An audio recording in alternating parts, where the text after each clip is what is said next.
Thank you and welcome to the show this morning. The topic this morning is religion and health. And we're fortunate to have with us to talk about religion and health Dr. Cupid Pohl, a psychiatrist in Nashville, Tennessee. And of course, Dr. Pohl, let me welcome you to the show this morning. Very good to be here. And of course, Dr. Pohl, you know, we've had you on a number of occasions, and each time you bring us such excellent information.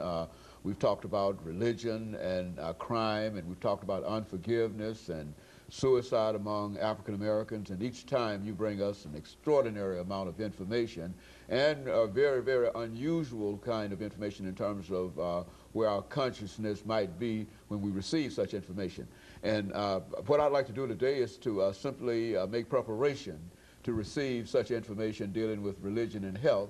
But before we get into that, let's have you to give us some information about your background, your education, so that those who might not have seen the many shows that we've had an opportunity to do with you, so that they'll know from what perspective you're coming from, and so that they will be able to better understand your information. Let's do it from that perspective.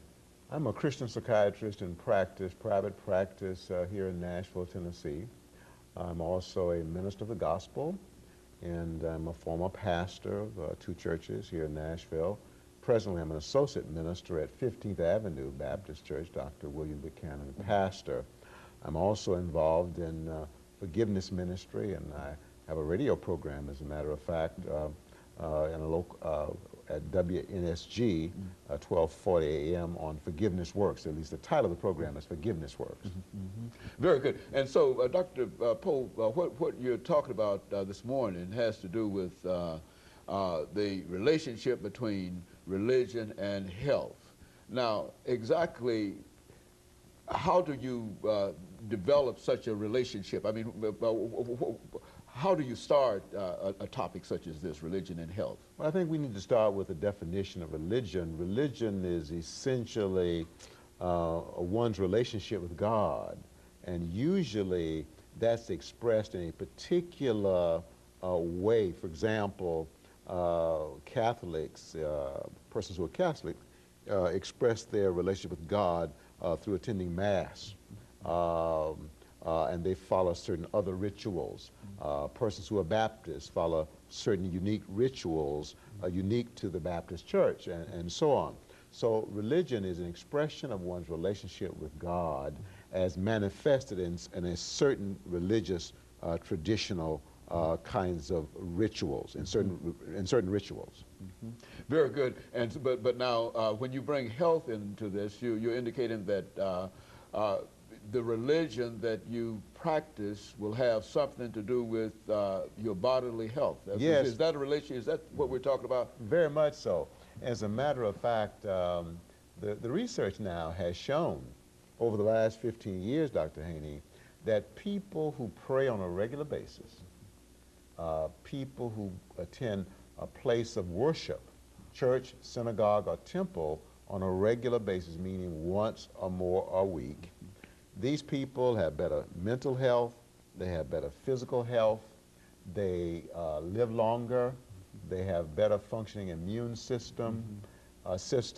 Therefore, when they do get sick, they recover faster. So we know now, based on many studies, as a matter of fact, in the last century, there was a total of about 1,200 studies done in the area of religion and health, and about 79% of them affirmed that religion, people who are religious, have better mental and physical health. And so the research has already been done, but somehow we've moved beyond that, and we've not recognized that relationship in modern society. Is that what would that be a fair assessment? Well, the research, there have been a number of studies now that affirm that religion improves health, and that religion helps to protect against illness. In other words, if I'm religious, that decreases my likelihood of developing depression. It decreases my likelihood of developing cancer, diabetes, hypertension, heart disease. It extends my lifespan. It improves the quality of my life. We have studies now that show that people who are religious, by and large, report more well-being. They have more positive emotions such as joy and hope and optimism. And these positive emotions have been found to correlate with better mental and physical health. Okay, Dr. Poe, well, what we're going to do, and it seems that we're ready for our first commercial break already, but what we'd like to do is to get the source of this. I mean, certainly religion has all of these positive things that you're saying, but now what are some of the things, some of the sources of all of these positive developments between religion and health? And that's what we want to do when we come back for our second commercial break to talk about the relationship between religion and health.